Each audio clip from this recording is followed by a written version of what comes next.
Back in Black is a thundering monster. It's ACDC saying, well, we might have lost our frontman and our friend Bon Scott. We might be back in black, but we are back, and we're coming at you with all guns blazing. Track, and I think the album today stands up, you know, as an overall entity. You know, there's no nonsense. It's just killer, no filler. It's one of those great moments in the history of rock music when you can, not only is there not one filler, there's not one track that dips below an absolute masterpiece standard, and that's remarkable. I don't think there's another ACDC album that has that level of achievement. They came close, and how many bands throughout history can claim they did one album that they can never better? Even the Stones probably have never done an album that was the epitome of what and who they are. They've done albums that came close, but always the Stones are better live than they are on record. With ACDC, Back in Black, even if they tried for the next 100 centuries, the next million years, they'll never better it. They can never have bettered what they did on that record.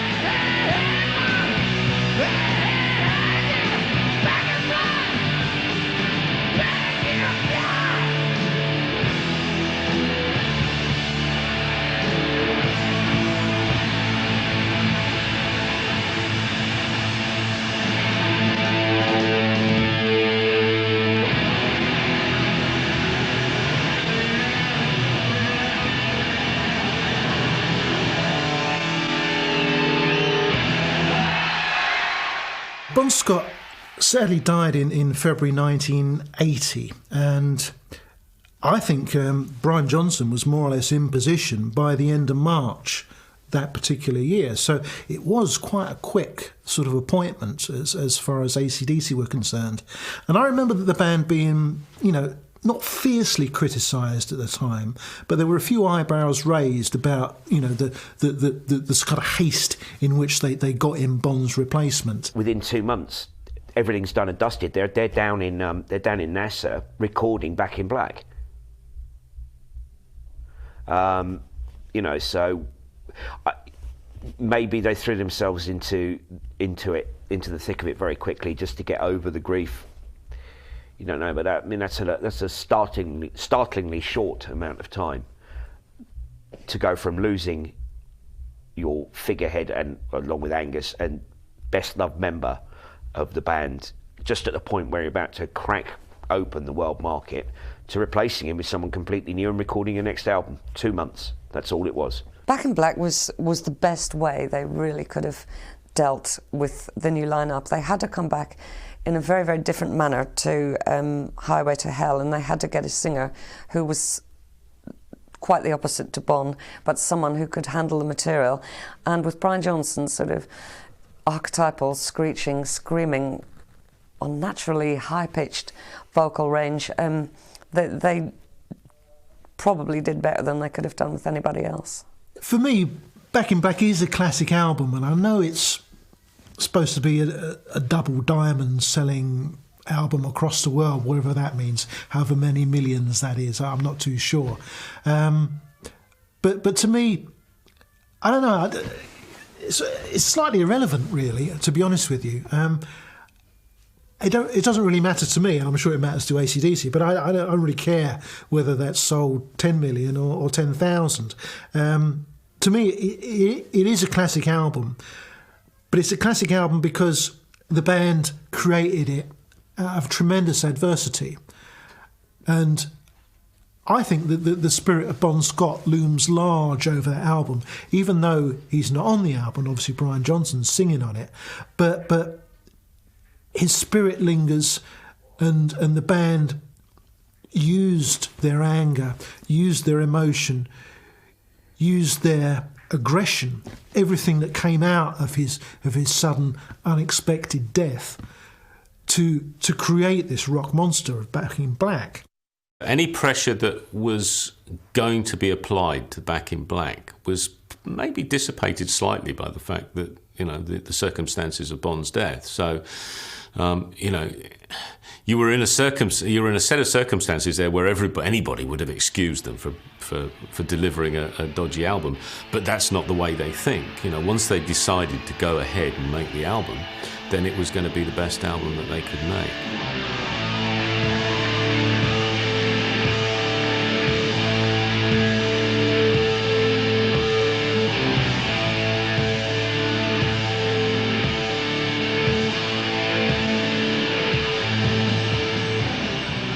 Every track on Back in Black is a classic.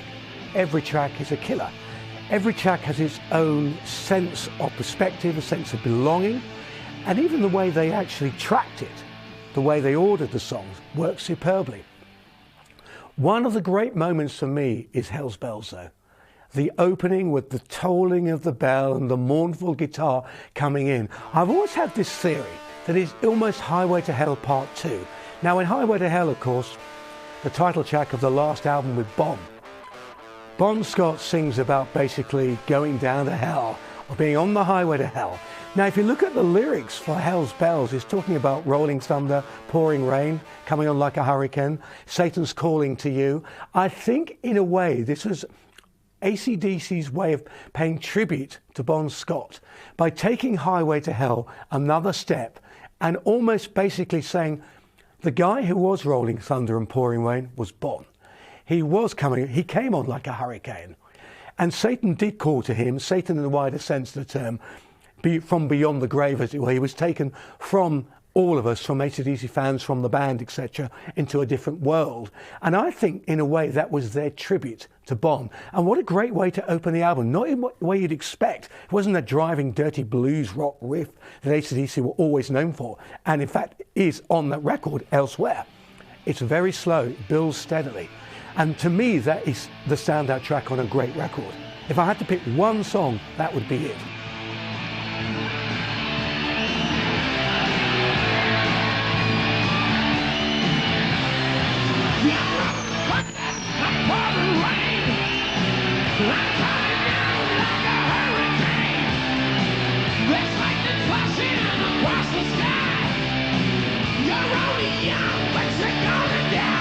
The mournful, monumental bell, which heralds the beginning of the album, is something ACDC had never done before.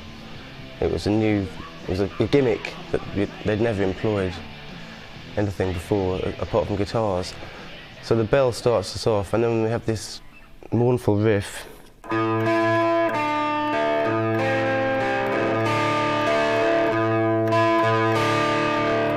Very much a minor key riff, with Angus coming in, very laid back, very slow, not ACDC hammering it. The slow build up, the drums, the other guitars come in. The drums kicking in is an awesome moment. So everybody's put their record on, they've come home with this new album, this Black album, Back in Black. Big moment, turn of the decade. ACDC have got a new singer, we're all waiting to hear the new singer. So the riff comes in, the band kick in, they move into a new riff, and still nothing, and then finally this razor-edged voice comes over the mix, and it's a winner every time. Not only that, but the song itself, the speed of it, the laid-back tempo, the way that the drums sit just on the beat, just behind the beat almost, and the big chorus with the kind of wailing, banshee backing vocals. Fantastic. Hell's Bells is a great opener, not least because of the tolling bell with which it begins. That's a kind of a little tribute to Bon. And then they straight away go into the trick. So the bell keeps tolling darkly, and they've got this trick that's absolutely fantastic, whereby the guitar will start picking out the riff, and a little bit later the cymbal comes in, a little bit later the drum, and you know that at some point the whole band are going to burst in, and they do, and it's one of the most effective things AC/DC do. They'd been doing it for years before that, for way back when they were opening their set with Livewire, and they used to do the same thing, and it was just explosive.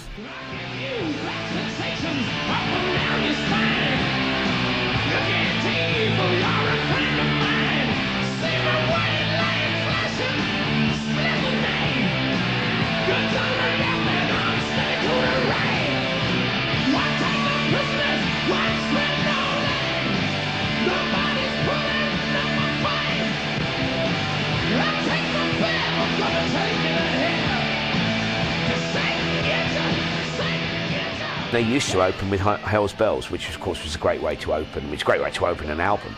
Got a brand new singer, no one knows what he sounds like. They leave you hanging for a minute and a half before his vocals come in. You know, you're itching, you know. They used to open with that. The live favourites from Back in Black have always been the obvious ones. Shook Me All Night Long, Hell's Bells, mainly because they incorporated Hell's Bell onto their stage set, and Brian Johnson ringing the bell, clanging it. And I think those two have actually become the big favourites over the years, although Back in Black itself has always been a very popular track as well. But of course, when they first performed at the time of the Back in Black album coming out, a lot of it was incorporated into the set. And I don't think AC/DC fans would mind if they turned around now and followed the example of so many bands and said, you know what, we'll do the whole of Back in Black. We'll do it in sequence on stage. I think a lot of AC/DC fans would love to see that. As soon as Back in Black came out, they went on the road and they opened the set with Hell's Bells. And they had a giant bell on the stage, and Brian Johnson would come on and batter the bell, and that was the beginning of the mayhem. And it was a great opener, firstly because it was that just real mid-pace, sort of chorusy, typical AC/DC song that everybody could get into immediately. But the bell was really important because they were starting to play really massive places with this album, the way it took off. Really marked their breakthrough into America, where it went to number 4 and stayed in the charts for 131 weeks. They were playing great big places. They played Castle Donington twice using Hell's Bell as their opener. And everybody could see the bell from the furthest point of whatever field they happened to be in. And it then became a kind of a symbol and a call to arms, and it was a signal that the onslaught was about to begin, really.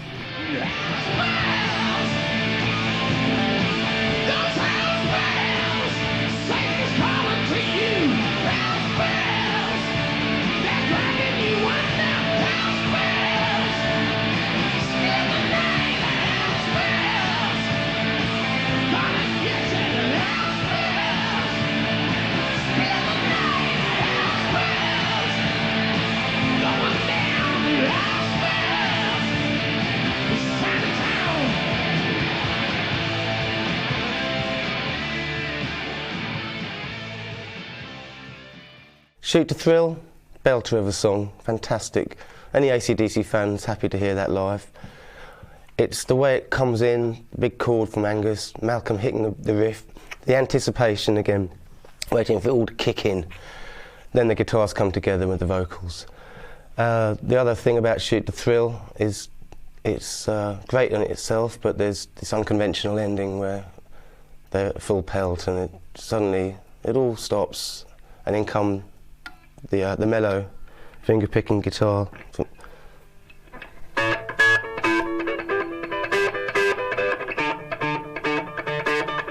It's just accompanied with the tom-toms from the drums and no other guitars or bass going on at all. Malcolm comes in, by which time the guitar solo's screaming, the singer's screaming, everything's going. The drums are going mad, fantastic. Would have been all right without that ending, but that just really makes it. Shoot to Thrill is one that often appears early in the set.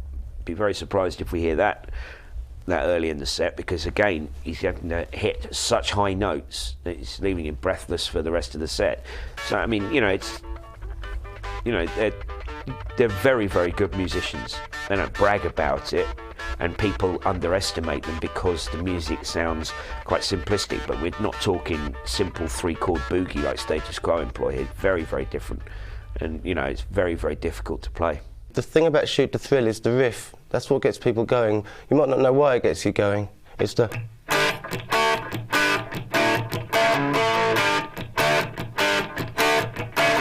It's a classic AC/DC anticipation riff for me, because the key is in A, but they're coming in off the key. If they carried on with those 2 chords, it wouldn't make sense, but just get back to that key. That's the moment where it's almost like the heart pounds on that beat. I think Shoot to Thrill is really overlooked in AC/DC's repertoire. It's not one of the songs that trips off people's tongues when they talk about AC/DC and their great classics. But I think that's because with Back in Black, the nature of their following changed a little bit. It broadened. It was a much more macho crowd, in line with AC/DC becoming a much more macho group after Bon Scott died. So probably that type of bright, vigorous rock and roll wasn't maybe what everybody wanted. They wanted more of the chanting and the big sort of hearty sing-along terrace choruses and the very, very heavy metal.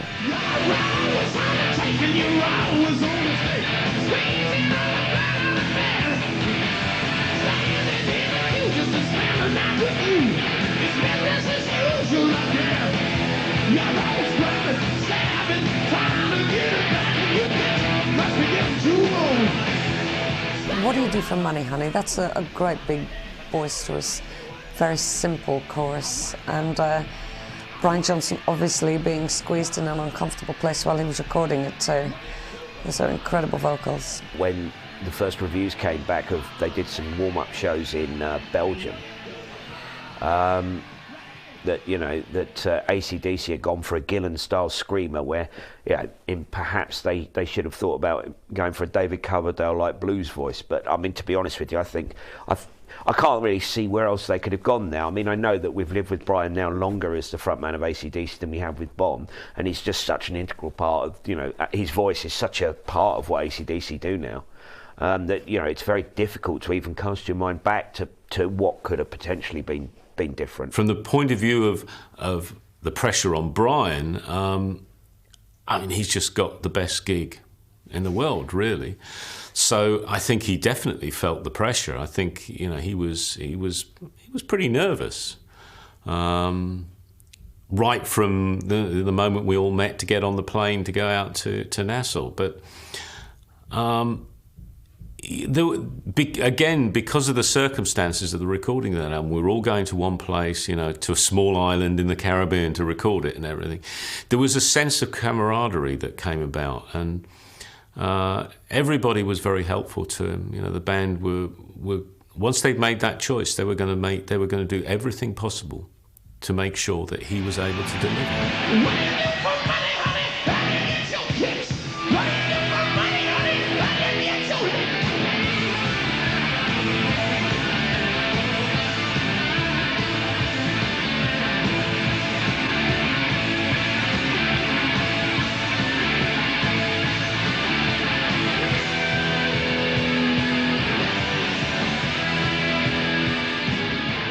With What Do You Do for Money, Honey, it's got a great stop chord riff as well, which is ACDC's forte, stop chords,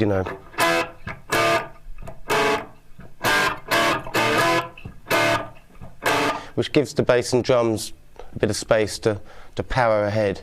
That's always a great ACDC kind of patent with the stop chords, like the same as Back in Black and Highway to Hell. It's just that power, classic ACDC power. So for me, it is probably the most anthemic track, although not necessarily the most appealing, but it is the most anthemic for me. It's their best sounding album to that point.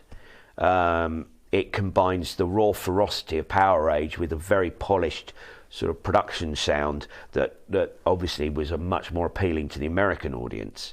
And within that, Brian sits very comfortably with the rest of the group. He doesn't sound out of place at all. And a lot of that's down to his voice. Because of the tone of the album, that it was a band in mourning, it was a tribute to Bon Scott as such. There's quite an ominous feel to a lot of the music that's on there. And I think that his sort of high-powered, screeching vocals fit that quite well. It adds a sort of razor's edge to the sound of the music. Was it easy to get the vocals down? Easy is a difficult word to define in that context, because what's extraordinary about every single one of those performances is that they are right on the edge. They are absolutely Brian giving his total self to each one of those performances, and I think that excitement comes across. And so it was very, very difficult, in the respect that he just had to summon up the most incredible amount of energy for each one of those songs.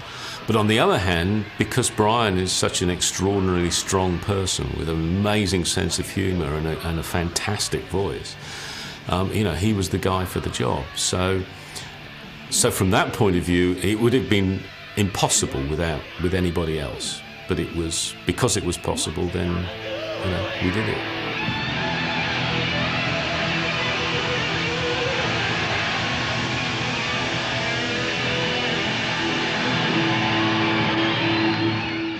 Giving the dog a bone might well be a little crass, but you have to remember that ACDC were always a really filthy band.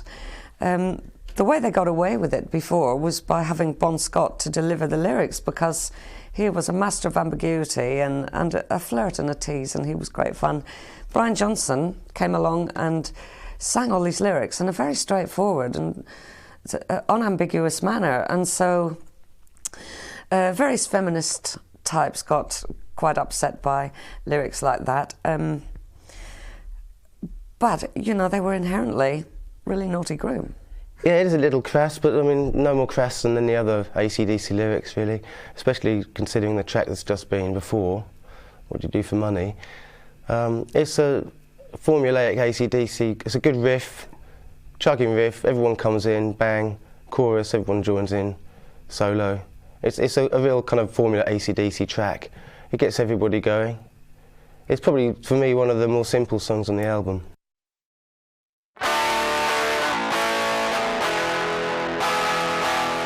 Let Me Put My Love Into You is probably one of the more interesting tracks on the album, quite overlooked. It's almost a ballad-like song for ACDC anyway.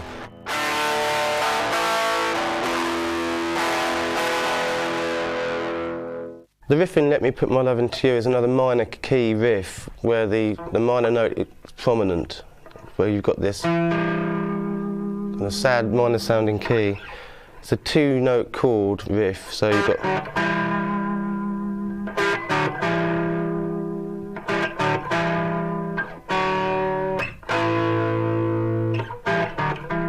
almost a lonely, kind of mournful sounding riff again. Then the band build the riff up and it gives it more weight, so you've got this bottom E coming in here with the drums.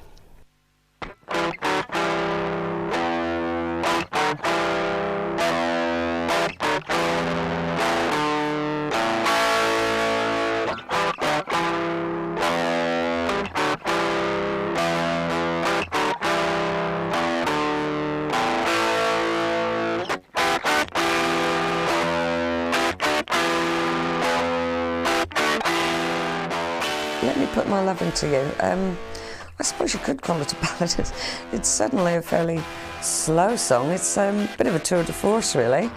It's yet again an example of Brian not being anything other than extremely straightforward, delivering lyrics like that. It's a very good slow ACDC song.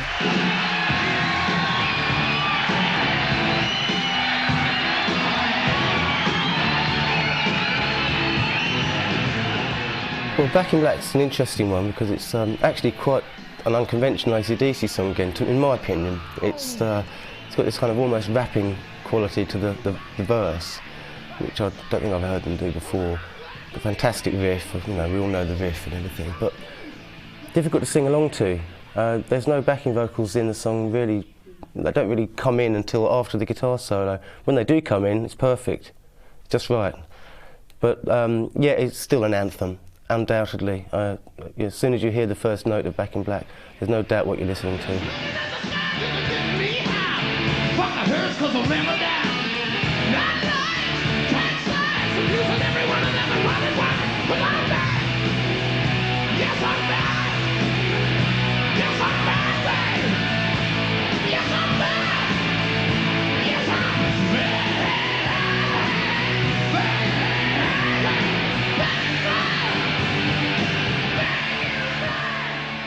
I think the first appeal in the song is the unbelievably simple but powerful entrance. There's just the 8 counts. You hear the 8 counts and then suddenly everybody comes in unison on this big 1 chord.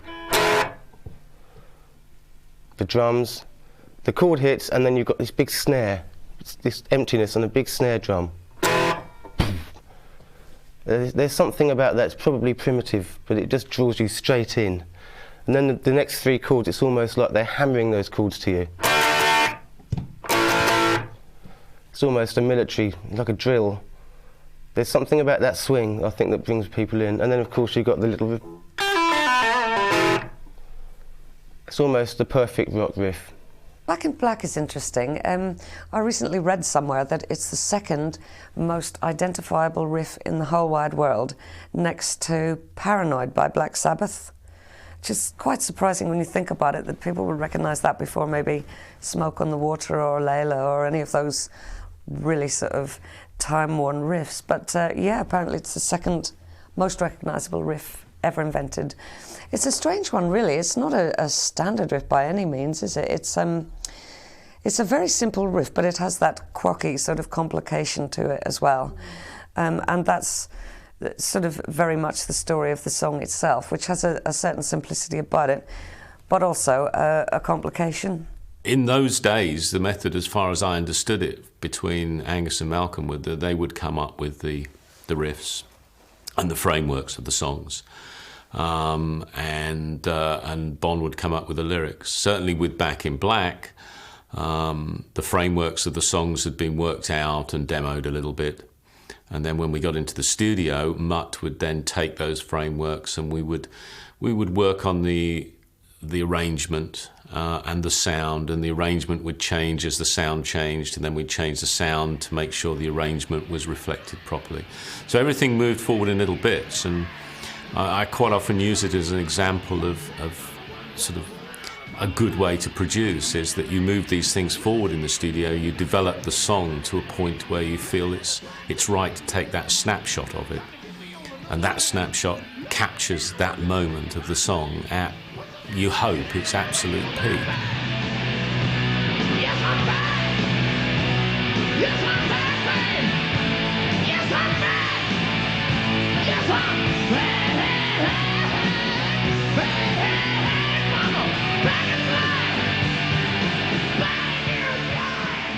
black! At this particular point in their career, you know, ACDC were almost untouchable, certainly live, and equally on vinyl as far as Mutt Lange, you know, is concerned. He really brought out all that power and intensity, which is so vital to their live performance. He really brought it forward, probably for the first time in real terms, you know, in the studio and on vinyl, as we would have said in the old days. I think that part of the reason Back in Black has such an immediacy about it is because they were all playing at the same time, and the energy that created.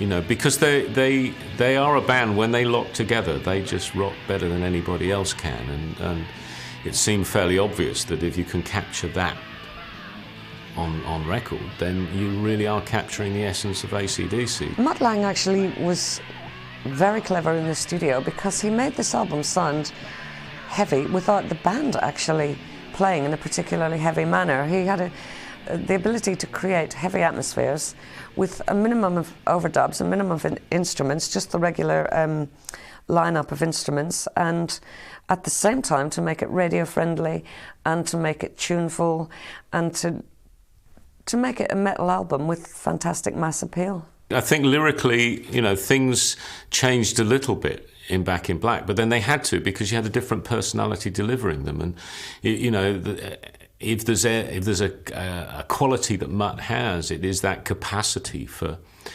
pulling all of the little bits of a band together that then create a coherence within the album. It's all gone another level up. The quality of the songwriting's up, and that's all part of the fact they're working with a producer who's pushing them. Okay, the producer's pushing himself. He's got a much more developed and better, stronger sound than the album that's preceded it. It's a natural progression up. Without Mutt, it would be difficult to say exactly where ACDC would be today, because Back in Black, you know, is such a monumental album in their career.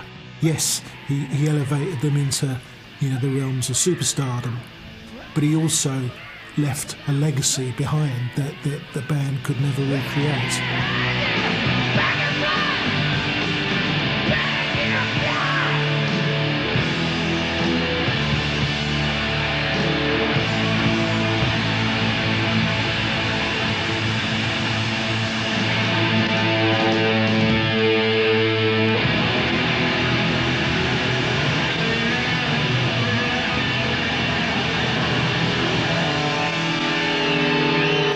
I think by ACDC standards, You Shook Me All Night Long is probably a commercial song, undoubtedly a commercial song. Its appeal, it starts in the dominant key, the dominant being the key that leads back to the main key. So, for example, the song is in the key of G,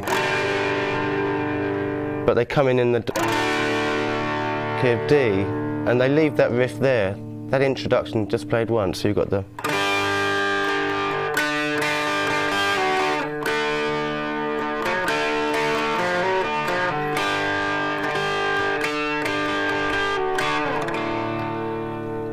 And then they come in this new key.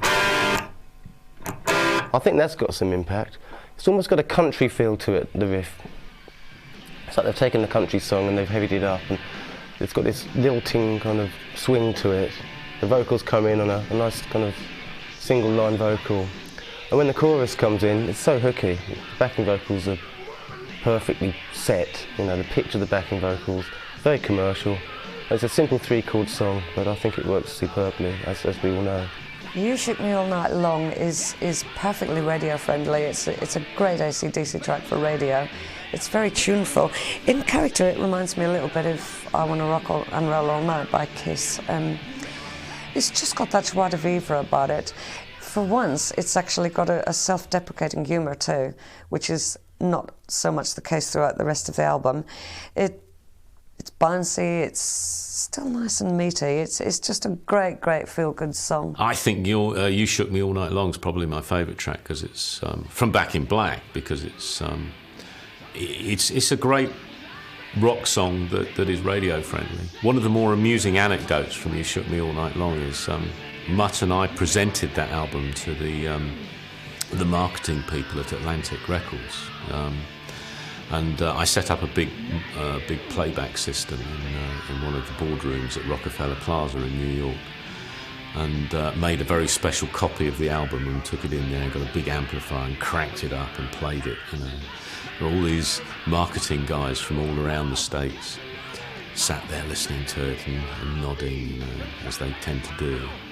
And they got to the end, and the head of marketing said, "So, what do you think, guys? You know, I think You Shook Me All Night Long. When should we put that to radio?" And they're all going, "Oh, I don't know whether it's. I'm not sure that that's the one to go with, you know."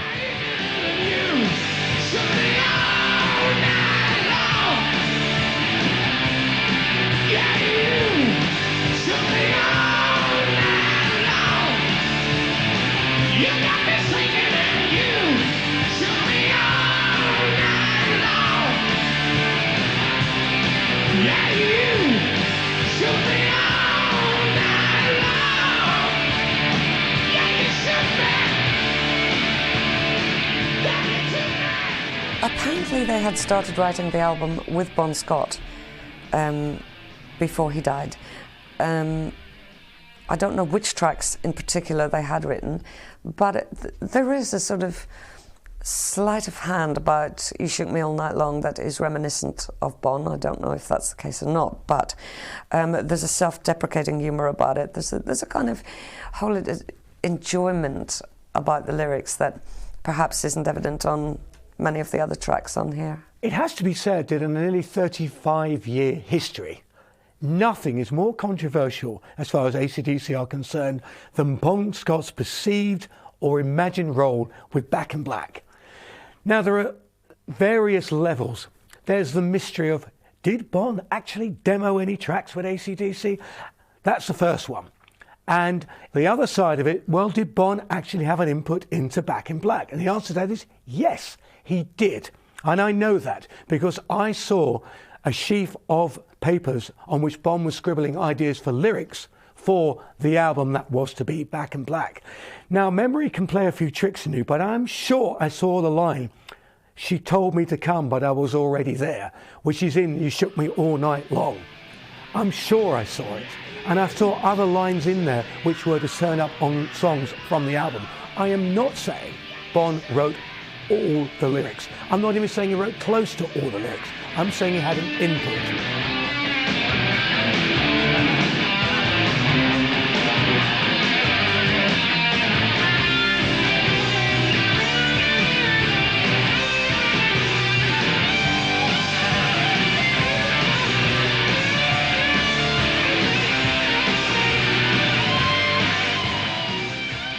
I think in terms of all of the hearsay about what was written, what wasn't written, any album is a product of a period of time. Ideas develop, and a hard-working band like AC/DC, ideas are going to appear during the tour. They're going to appear, you know, after gigs.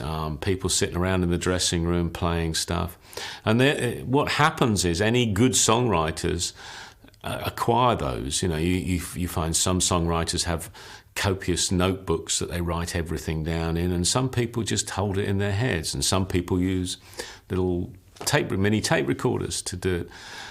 So they will have accumulated all sorts of ideas. I know that, you know, Malcolm's a great one for picking up song titles from newspaper headlines, for instance, and so all of this stuff would have been acquired over quite a longish period of time, and in that respect, it's just impossible to separate, well, what existed before we got there and what came out during the time that we were there. It was just, you know, it was songwriting in its best form, and it came out good.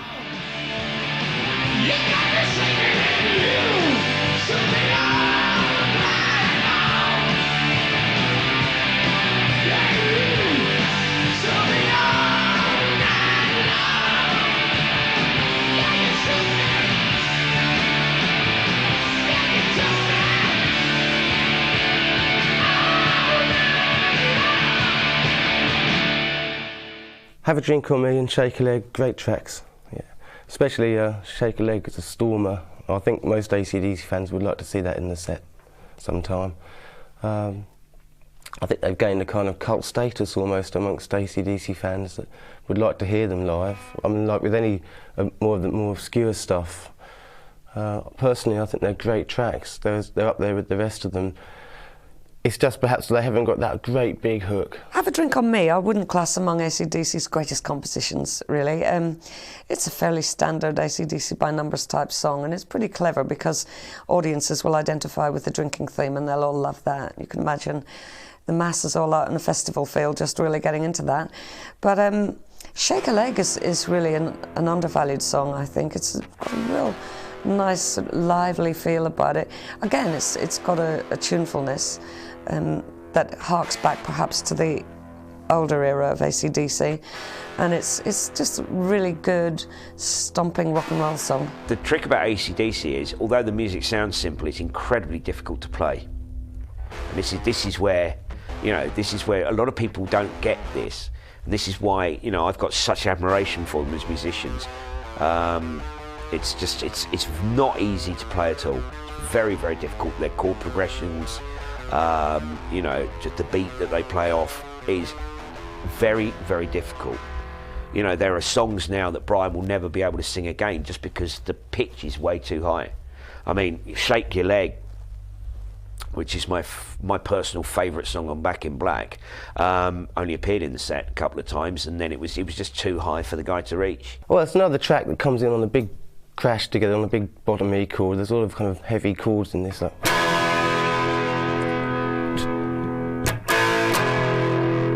Just this snare going through it. Another searing vocal performance and a great riff that comes in after that.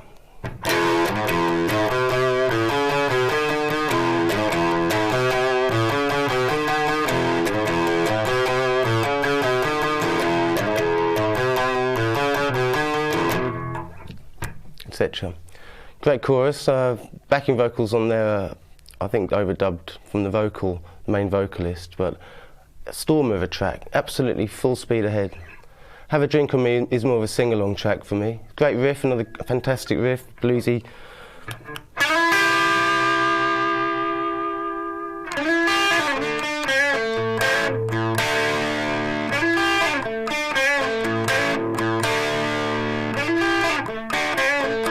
Builds up again.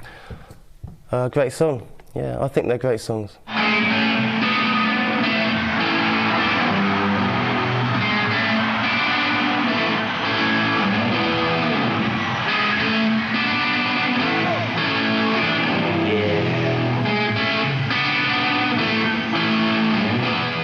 Beginning of Rock and Roll Noise Pollution, you've got Brian Johnson ad-libbing, lighting a cigarette, and Angus playing a simple blues riff. Yeah.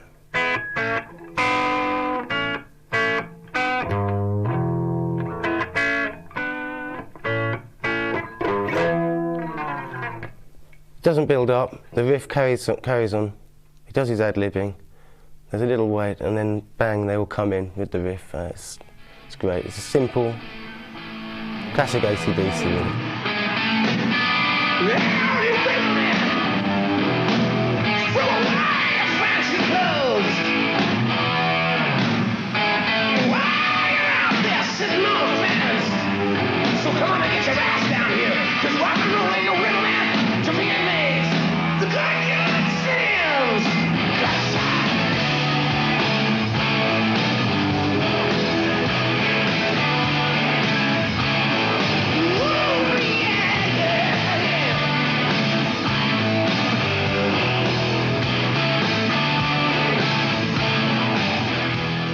Rock and Roll Ain't Noise Pollution is a really clever way to finish the album, really, because it's all-inclusive.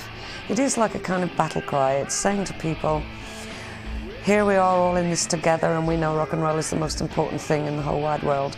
And that means ever such a lot to a 14-year-old in their bedroom listening to the album.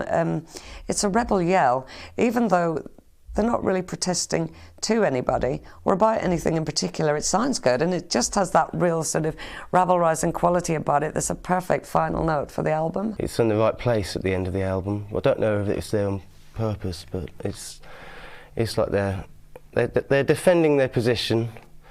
They're making a statement which has been proved true. Because rock and roll has come back again, keeps coming back, it never goes away. And it's so crass what they're saying, but it's true. And this is what ACDC is about.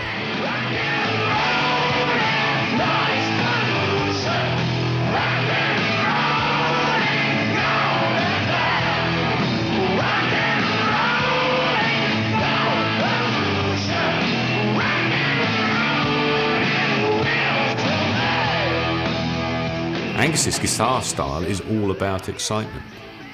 And I think that, it doesn't matter whether you're watching him live or you're listening to him on record. In the moment he starts playing a solo, you've got that image of him running across the stage, and doing all of the little things that he does. It's kind of like the Chuck Berry thing, You hear Chuck Berry playing, and you immediately see him duck walking across the stage. It's a whole basket of things that come together. I think Angus is a really underrated guitar player. But the thing is that he's a marvellous guitar player because he can play blues guitar brilliantly. He can do all that swooping and sweeping. And he can play really sort of fiddly little runs, and he can just run the whole gamut of guitar playing. But he does it without being a show-off or without presenting himself as any kind of virtuoso. And he knows when to rein it in. He's not a show-off. He doesn't go on and on forever. So I think when people are watching Angus, maybe they're not necessarily watching the way he's playing his guitar. They may well be watching whatever he happens to be doing in his schoolboy uniform on the stage, up on the giant screens. But I think that probably his guitar playing has been the band's best secret. An Angus solo, well, firstly, it's based in the blues scale. It goes back to Chuck Berry and Little Richard and those days. That's his inspiration. So everything's based in a blues scale, but of course he's got his own style and feeling. There's a lot of double note solos on the album where he's using blues scale notes. Rock and Roll Ain't Noise Pollution, for example.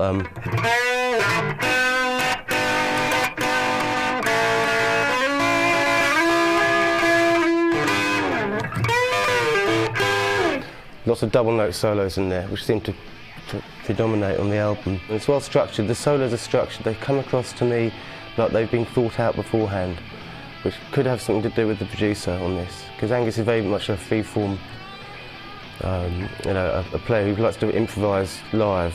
And I think on this album, the solos are well thought out. His playing is extremely explosive, and it's quite extraordinary. It really is extraordinary to watch him playing in the studio and, quite calmly sometimes sitting there and playing guitar, rocking backwards and forwards.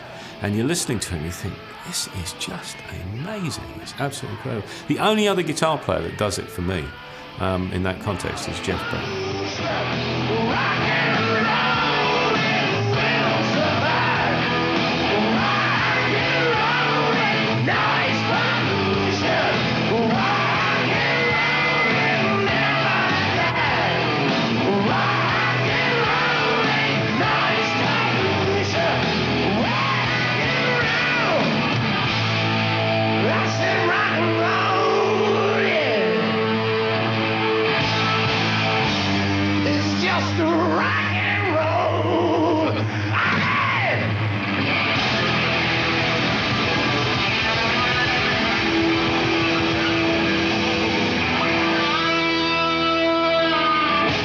Any band that makes a classic, whoever they are, always faces the problem of following it up.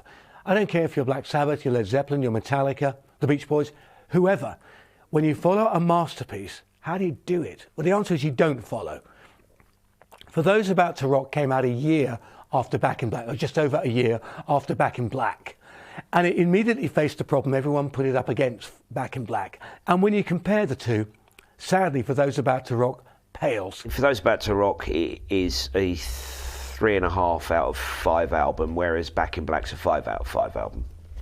I think maybe they rushed into it too quickly. It did, after all, I think, came out the following year. You know, they've done, you've got to understand, I mean, you know, this is why bands suddenly started to take longer over, because they go out on world tours for up to 18 months these days, you know, and then they have to go back into the studio and then don't want to rush product out. I think the other significant thing about For Those About to Rock is that the band were under great pressure, I think, to produce a follow-up to Back in Black, but they didn't have that sort of emotional drive after Bond's death to kind of spur them on. So I think you know, that maybe is also an element that's perhaps a little bit lacking on that particular album.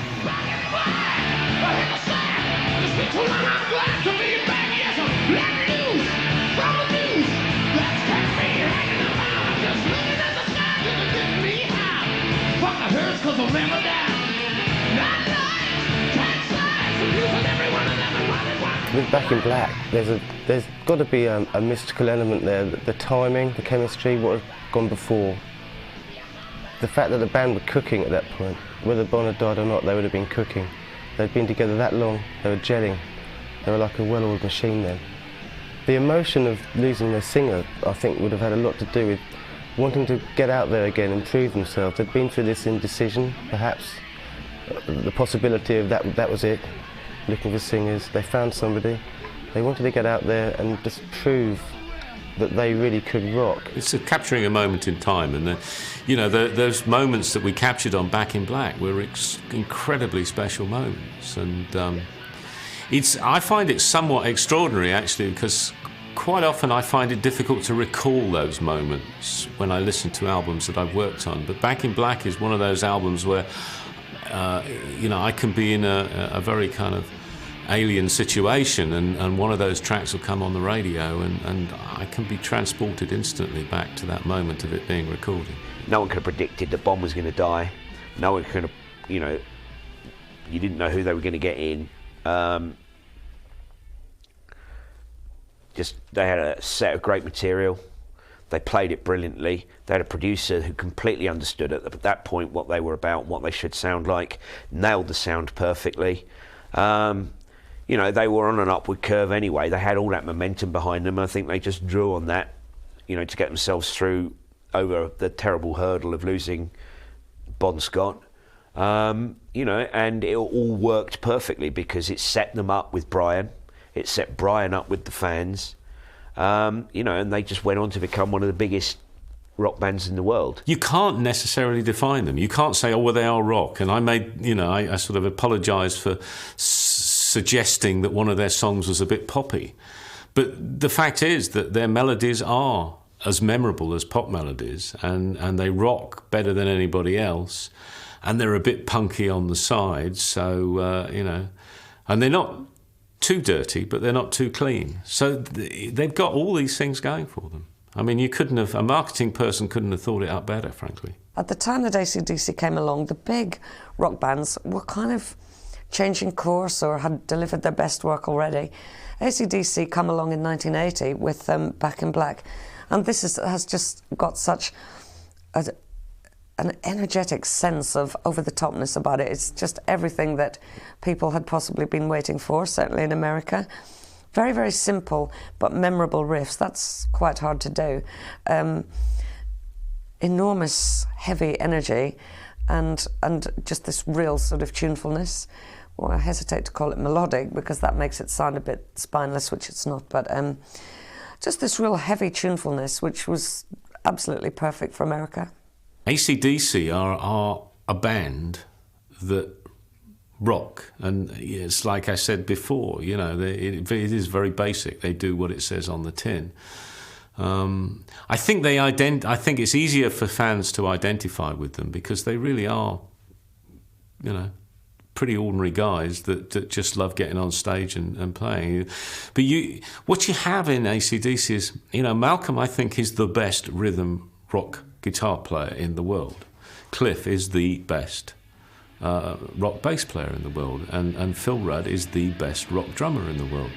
And it's as simple as that, you know. And then you stick Brian on top of that, you know, the really arguably the best singer of that style in the world. And Angus is just completely and utterly unique. You know, and it's let's face it, it's a difficult thing for a lead guitar player to come along and be unique. You know, there's only so many notes that get played, but he has a unique style, he has a unique way, a unique sound, and a unique delivery. And you put all of those components together, it's going to win every single time. I think the biggest problem they face now is if they're going to stop, how?